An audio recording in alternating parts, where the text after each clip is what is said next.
more, it's insane. If you made the cut, then you're part of my team. Just like bowling at pike, all strikes don't gutter. Attracted to the mind, but I like mine's hooder. She gotta have a pretty face too, no butter. I wonder how she age. Look at her mother. My favorite color's green, but I'll settle for blue. Check until I can't see, I'm only 5'2". Who the fuck made this shit on that track? Meaning if I'm on it, yes, this shit slap. Hey, welcome to my channel. I am catching a slight cold, so I will do my best to speak up. But we are here to go over the family Chantel, the final chapter, season 5, episode 4, politely titled Fortune's Full Episode Recap. So this episode had me so mad. I went to Pedro's page and left a comment because I was like, I don't like you no more. I didn't dislike him because I understand that when people break up, there's two sides to, each of them have a side and then there's the side of the truth, as they say. But the way that Pedro's family behaved on this episode is just like the reason why people don't like them. Not even there's people cussing them out in Spanish on the internet. People don't like them. They just don't. And it's like, because when you're so bad to people, it's like someone left a comment on my Facebook and they were like, it's a shame that the families basically tore this couple apart. And it's true, but the more I'm starting to see, they say you found out who you really married to when you divorce them. Yeah, I kind of see that with both of them. Chantel seems really upset, wanting to move on. Pedro seems like unaffected but angry.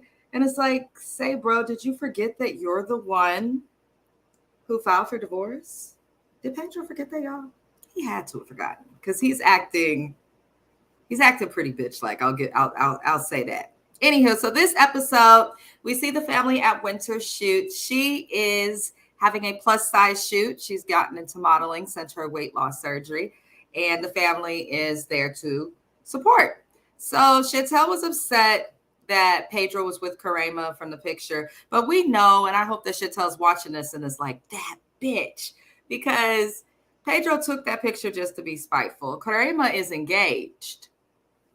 She doesn't want Pedro. She is engaged. And I'm like, good for you, Karema. I hope you stop chasing after other people's men because, well, we don't know how she found her fiance. Anywho, so basically we hear from Chantel that she's going to be going on a date, and she's going to do that while her family goes to meet up with Alejandro. And Alejandro is the ex of Nicole, Pedro's sister. So Pedro had a whole fist fight with him in the streets of New York on the previous season. It was crazy. It was genuinely crazy. Anywho, we then see Lydia go home. And the last we saw Lydia at the end of the episode with him, Scott carrying her ass up the stairs. Y'all know I can't stand Lydia, but at the very least, at least Lydia got some. Maybe that will calm her down, give her some morals. I don't know. Maybe it'll help her. I don't know if there's any helping Lydia. But she spent the night with Scott. She comes home and her kids are there upset because nobody in their family understands how to, mind their business. It's interesting. No one understands how to mind their business. So the kids are pissed off. And, they're questioning her on where she slept in the house and if their mom slept with him. I'm like, can you imagine asking your mom, hey, did you sleep with that guy? Did you get some? That's just weird. I'm not really interested in my mom's sex life, at all. I'm just not interested in that. Anywho, so basically Pedro gets all dramatic. They're upset. They don't like Scott. And Pedro says that Lydia's acting like a different person since she got with this guy. And in my opinion, the family needs to learn how to, stay in their place with relationships. Like people who are too close to their family or have their friends and family as part of their relationships or knows every little thing that's going on. Those are the people whose relationships never work out. And there's a reason why. It's meant to be between two people, not 5 million, unless you're polyamorous. And that shit never works long term.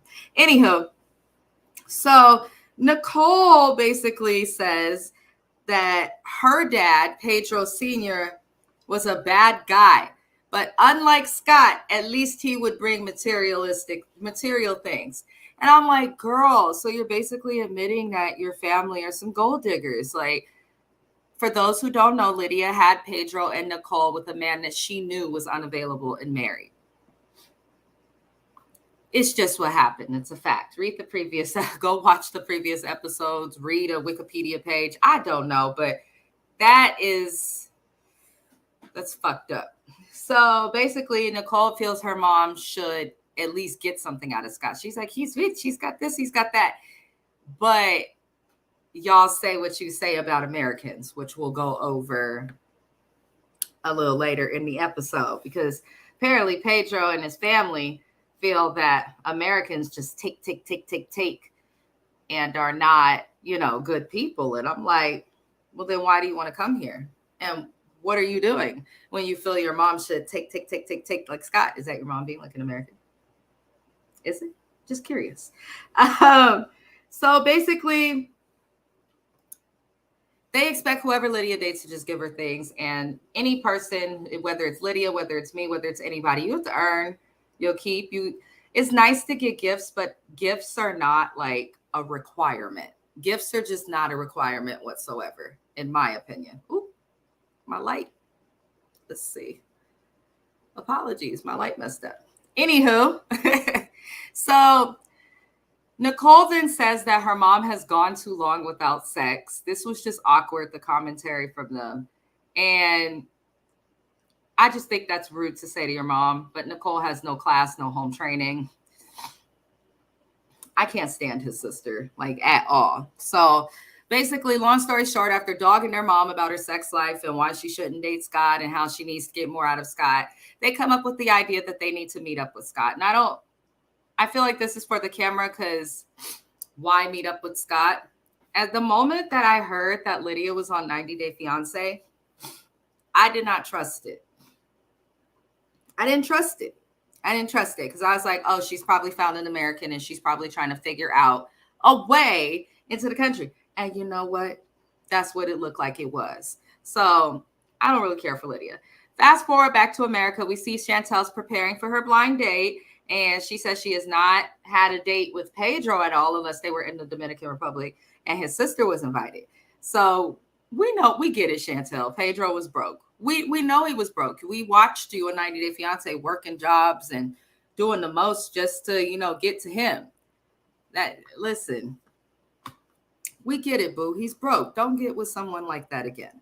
So Chantel's getting ready. She's talking shit about the dating, and she's talking about how Pedro put work over everything. She says that that's really what led to the issue in their marriage.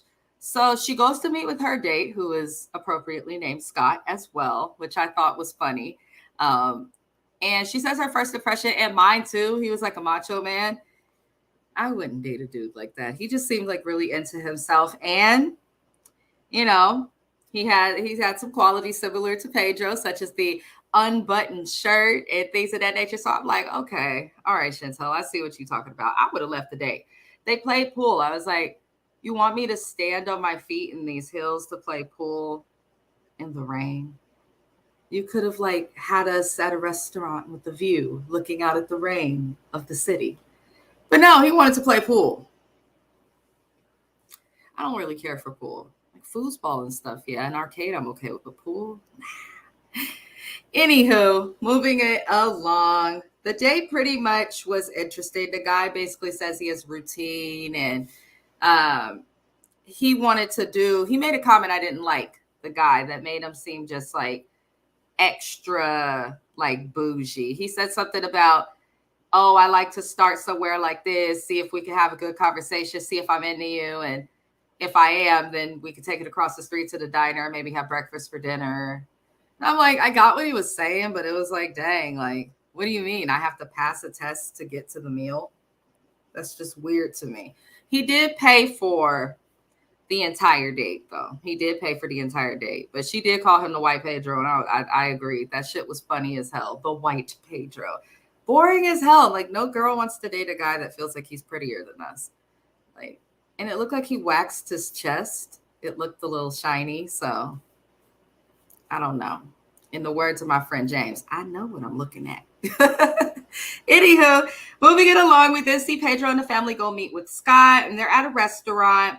But on the way there, Pedro, this man cannot drive worth a damn. Cars are honking at him. He's swerving. His parents are concerned. Lydia's concerned. I'm like, Pedro, why are you driving like this? Like, what's wrong with you? Anywho, so he is driving, and they get to the restaurant to meet Scott. And off top, Scott's there. He's like, I want to be with your mom. I want to treat her right, so on and so forth. He's trying to plead his case. He's trying to be polite. And immediately Nicole was just like super rude. And then Pedro starts talking, and Scott explains himself, his dating history. He was married for 25 years. He got divorced 10 years ago, and he has 3 children. Obviously, he's done well with income because he's just traveling all over the place. And he had a 28-year-old Colombian girlfriend, I believe the age was. And I'm like, oh, Lord. Scott is a big red flag. Like, I give them that. But I just don't feel like Pedro and them are the ones who should be, like, speaking on it. Because no shade, Lydia, your mom is not a catch. She's not. Like, oh, you're this angry lady who had 2 babies with someone that you knew was married. So how are you going to respect our marriage if you couldn't respect, that guy's? Just saying. Apologies. The connection may be a little up and down. I don't know why. My internet is fine. I think it's a StreamYard issue. This does happen sometimes with StreamYard, but hopefully you're able to see me. If not, apologies. Anywho, while explaining himself and his dating history, Nicole interrupts him, and she just starts disrespecting him, calling him an asshole, saying that he's gross. Like, she basically does more than is necessary. One moment, you guys. To figure out my internet.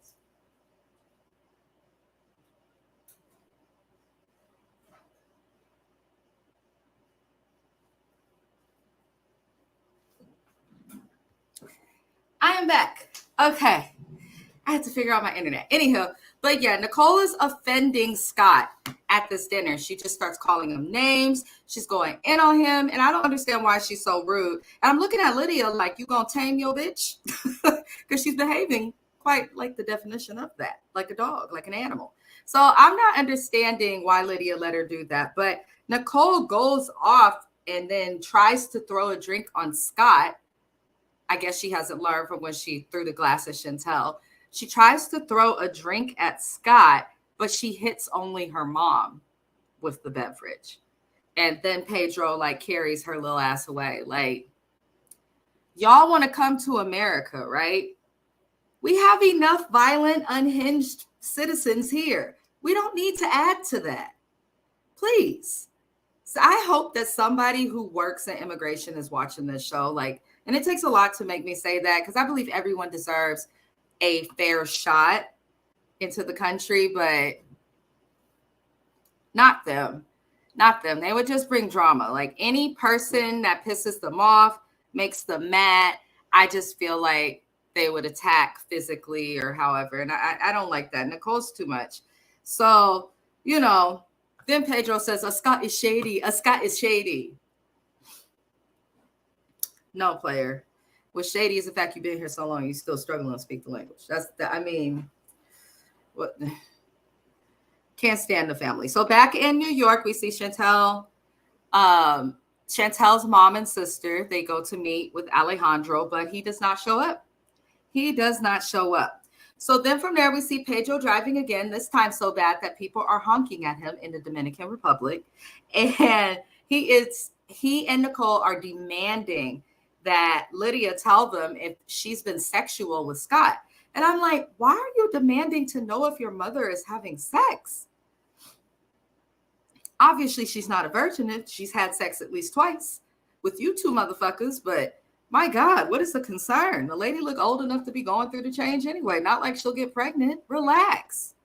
And I don't even like Lydia, but the way that they're acting is just ridiculous and unnecessary in every way. Anywho, this episode was freaking draining. So Lydia says she's tired of talking in circles, and when they're asking her the questions about sex, she says, "Sure, now let me be." And of course, they're not going to let you be. Pedro says that he cannot be bullshitted, even though he's an idiot.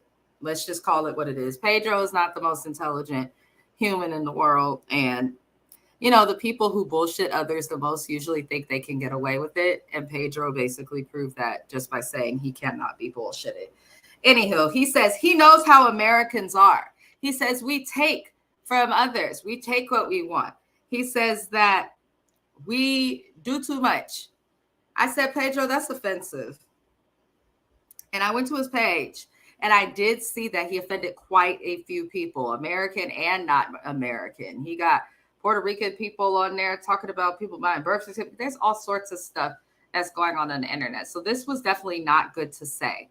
I think some Americans can be assholes when it comes to issues of immigration and things of that nature. But, you know, to the people who come here the correct way without scamming anybody, you know, or the people who come here illegally and are working and not committing crimes, like, I don't have no issue with that. But people like Pedro's family, I hope somebody in customs or immigration is watching this or whatever the hell, because those are the people who deserve to get their asses handed to them. Please don't let them come here. It's just like, I don't like that. For Pedro to say it too, I think cuts even deeper, because you talk shit about the Americans that gave you a shot.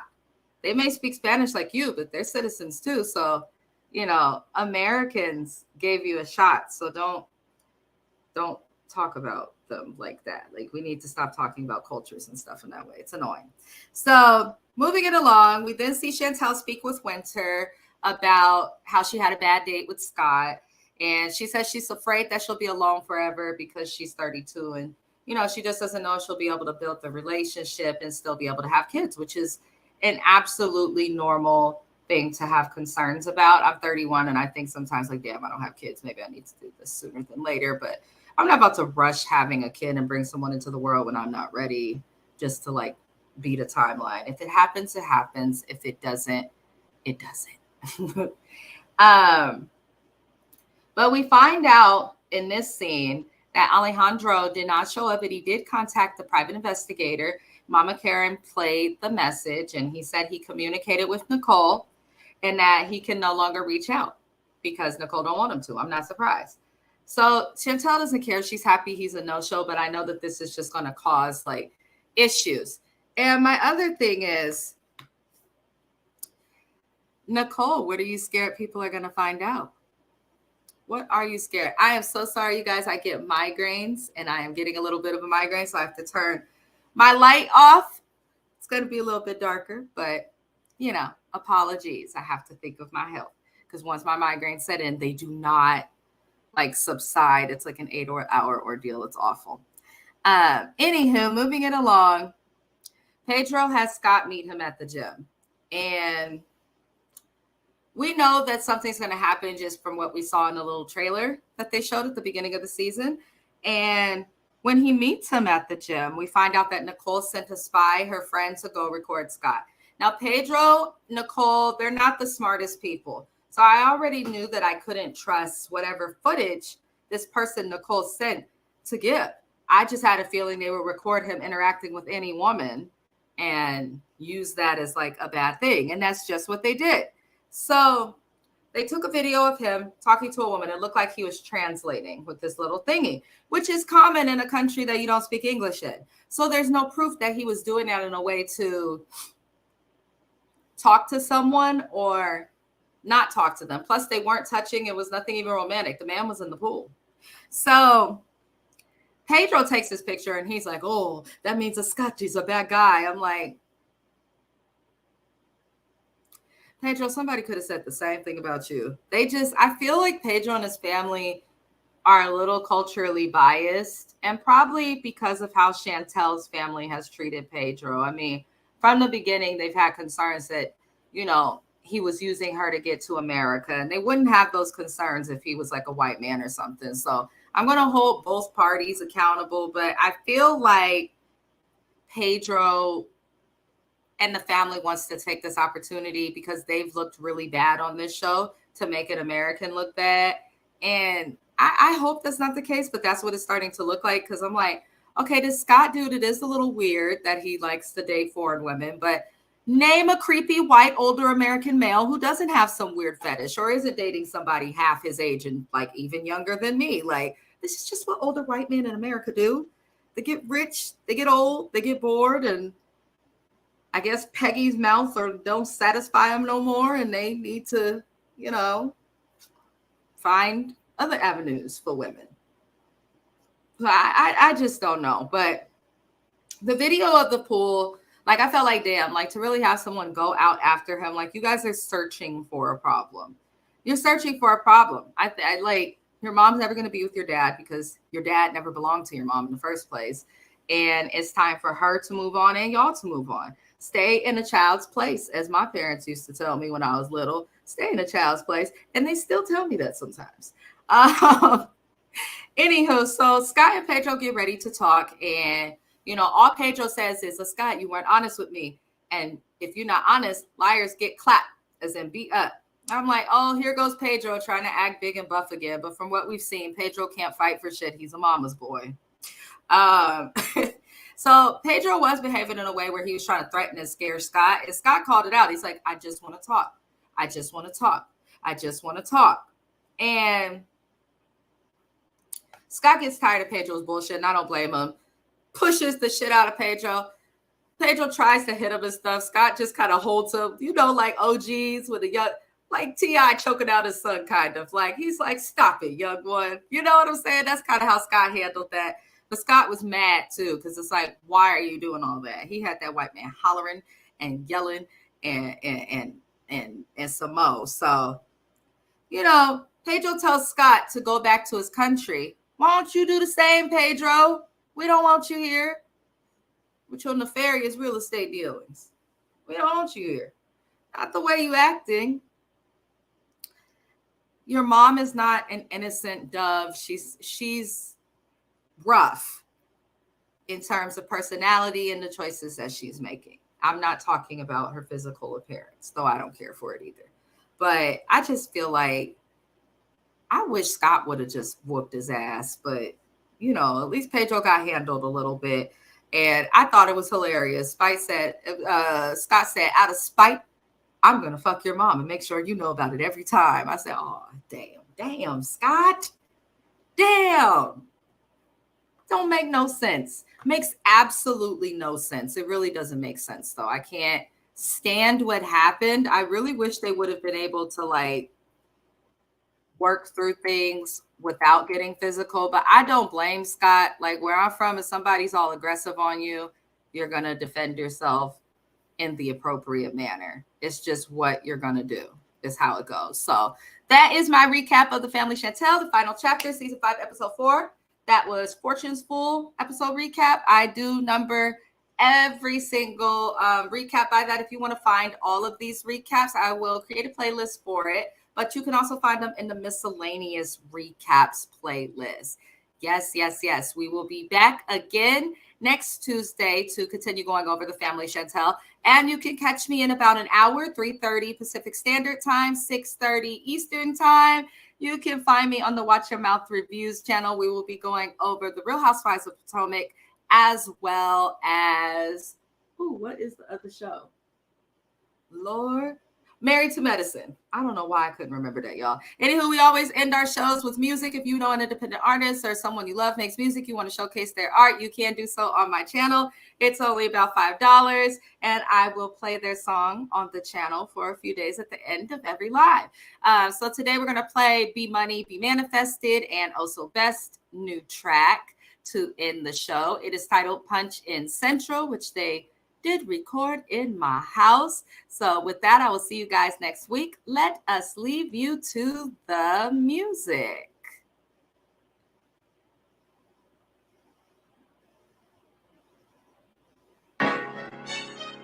Diamond. Oh yeah.